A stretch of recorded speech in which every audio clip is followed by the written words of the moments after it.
Hands up, everybody who's going to be back for the Indiana Jones 5 movie. Not so fast, Shia. Ladies, gentlemen, geeks of all ages, you are now entering BJ Shea's Geek Nation. Welcome.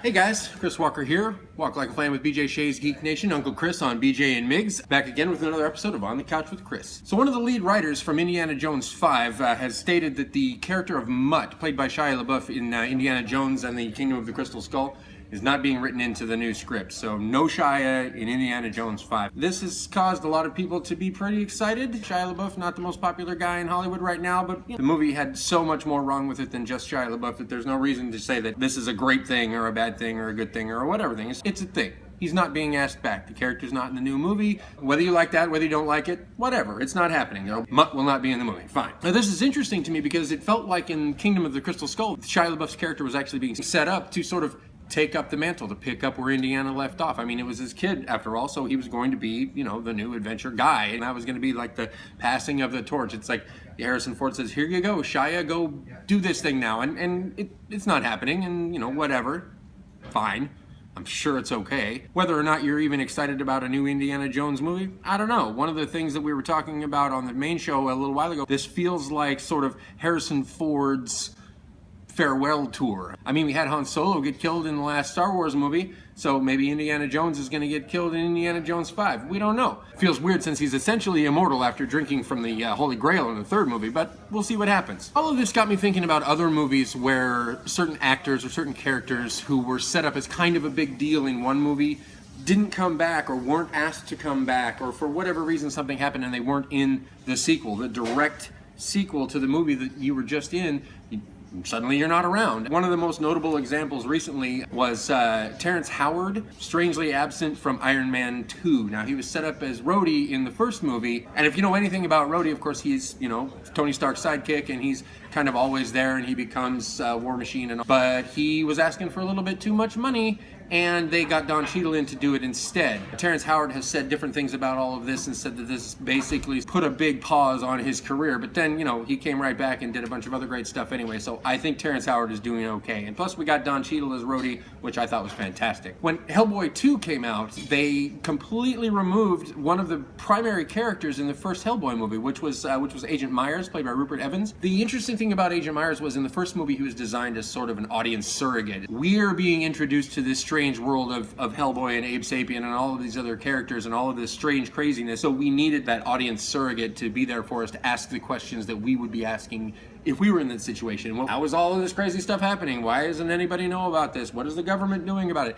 That was Agent Myers. Guillermo del Toro felt that we didn't really need that for the second movie, so Rupert Evans was not asked to come back for the sequel. The second movie was good. I liked it. It was fun. I don't know if I needed Agent Myers to come back or not, but I liked him in the first movie, but he was completely gone from the second movie. Alan Cumming, who played Nightcrawler in the second X-Men movie, did not come back for the third movie. He's gone on record as saying that the makeup process was so grueling and it was so intense to be covered in all of that blue for all of the shooting, and he had the prosthetic teeth and he had all this other stuff going on that he just didn't really want to come back and do that again. They were fine with that. Okay, so Nightcrawler wasn't in the third movie, which probably dodged a little bit of a bullet there. We've all seen that third X-Men movie, haven't we?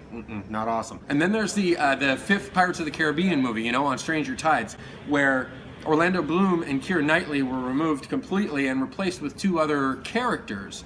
So Will Turner and Elizabeth Swann got turned into these two completely other characters, played by two different actors, Sam Calvin and Astrid Burgess Frisbee. But by this point, I feel like the Pirates of the Caribbean movies were so much more about Captain Jack and what he was doing, even though in the first movie, he was a guest star at best. And the story really was Elizabeth and Will's story, and then once you took that out of the equation, I think the movies started to sort of lose a little bit of steam. The last two movies not doing anywhere near as well as the first three movies even really did. So I don't think we can blame these two new actors for that. I think they're running out of steam on this franchise, and I think you've taken what is an amusement park ride turned movie about as far as that concept can possibly go, and that's just my opinion. If you disagree, great, leave a comment down below. Tell me that you disagree. We'll talk about Pirates of the Caribbean. We'll talk about how a 20-minute ride should not be 5 2.5-hour movies. It shouldn't be. That's just craziness. So did I leave any of your favorite ones out? Let me know down in the comments below if there's any movies where the actors weren't called back for the sequel or even replaced for some strange reason that nobody knows. I mean, we could talk about the Batman franchise forever, but I want to hear from you guys. Let's get a conversation going and let's talk about what your favorites are. And until next time, guys,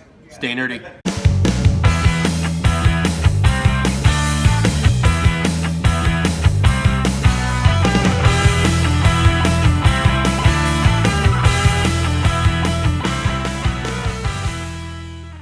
Sam Calvin and Astrid Sam Calvin and Astrid Bridges Frisbee. Calvin Astrid Bridges Frisbee. So, you know, Elizabeth Swann and crap. What's his name? I can't think of his name. What was Orlando Bloom's character in Pirates of the Caribbean? Turner. Will Turner. That's it.